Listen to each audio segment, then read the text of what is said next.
Baiklah, saya Atika Putri Saestu dengan nomor BP 20 10 81 10 11 akan menjelaskan tentang tujuan hukum. Adapun tujuan pokok hukum antara lain yang pertama, untuk menciptakan tatanan masyarakat yang tertib dan aman. Yang kedua, hukum menciptakan keseimbangan dan ketertiban. Yang ketiga, hukum mencegah tindakan kejahatan dan mencegah jatuhnya korban. Yang keempat, dalam mencapai tujuannya, hukum bertugas membagi hak dan kewajiban antara perorangan di dalam masyarakat. Yang kelima, hukum membagi wewenang dan mengatur cara memecahkan masalah hukum serta memelihara kepastian hukum. Yang terakhir, pendapat para sarjana lainnya, tujuan hukum adalah untuk kedamaian, keadilan, dan untuk kebaikan, serta untuk kepastian hukum. Saya kembalikan kepada moderator. Perkenalkan, nama saya Sistri Aulia Rahmi dengan nomor BP 20 10 81 10 13. Saya akan melanjutkan pembahasan tentang tujuan hukum dan teori tujuan hukum. Dalam literatur ada beberapa teori tentang tujuan hukum, yaitu yang pertama teori etis. Menurut teori ini, hukum semata-mata mewujudkan keadilan. Hukum menurut teori ini bertujuan merealisir atau mewujudkan keadilan, bahwa hukum mempunyai tugas yang suci, yaitu memberi pada setiap orang yang ia berhak menerimanya. Untuk itu, tentu saja persamaan hukum dibuat untuk setiap orang. Kalau hukum menghendaki penyamarataan, tidak demikian dengan keadilan. Untuk memenuhi keadilan, peristiwanya harus dilihat secara kasuistis. Yang kedua, teori utility, dianut oleh Jeremy Bentham. Tujuan hukum ini adalah manfaat dalam menghasilkan kesenangan atau kebahagiaan yang terbesar bagi jumlah orang terbanyak. Yang ketiga, teori dogmatik. Menurut teori ini, tujuan hukum adalah semata-mata untuk menciptakan kepastian hukum. Yang keempat, teori campuran. Menurut teori ini, tujuan hukum adalah untuk ketertiban. Baiklah, sekian dari saya kembalikan kepada moderator. Baik, saya Farul Ramadhani, nomor BP 20 10 81 30 19, ingin melanjutkan materi selanjutnya.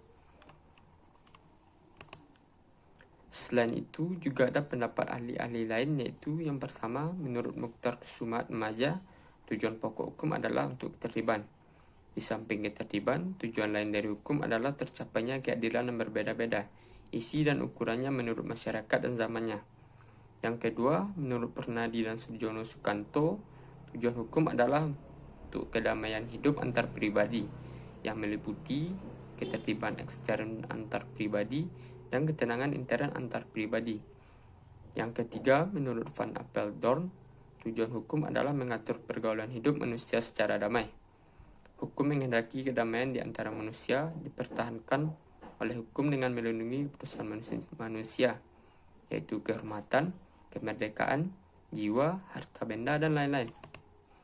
Yang keempat, menurut Subekti, hukum itu mengabdi kepada tujuan negara, yaitu menandakan kemakmuran dan kebahagiaan para rakyatnya dengan menyelenggarakan keadilan dan ketertiban.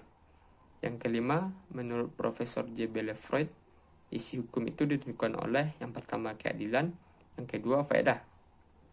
Yang keenam, menurut Dr. Wiryono, tujuan hukum dalam bukunya Projokoro yaitu pembuatan melanggar hukum, mengemukakan bahwa tujuan hukum adalah mengadakan keselamatan kebahagiaan dan tata tertib dalam masyarakat. Ia mengatakan bahwa masing-masing anggota masyarakat mempunyai keputusan yang beraneka ragam. Sekian, terima kasih. Baiklah, selanjutnya saya akan menjelaskan tujuan hukum menurut hukum positif.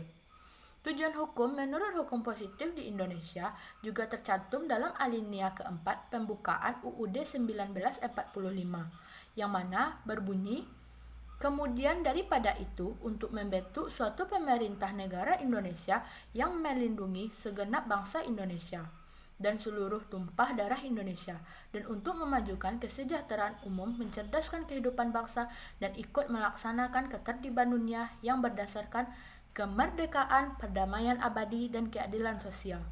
Jadi, tujuan hukum positif di negara kita ini adalah untuk membentuk suatu pemerintah negara Indonesia yang melindungi segenap bangsa Indonesia dan seluruh tumpah darah Indonesia, dan untuk memajukan kesejahteraan umum, mencerdaskan kehidupan bangsa, serta ikut melaksanakan ketertiban dunia yang berdasarkan kemerdekaan, perdamaian abadi, dan keadilan sosial.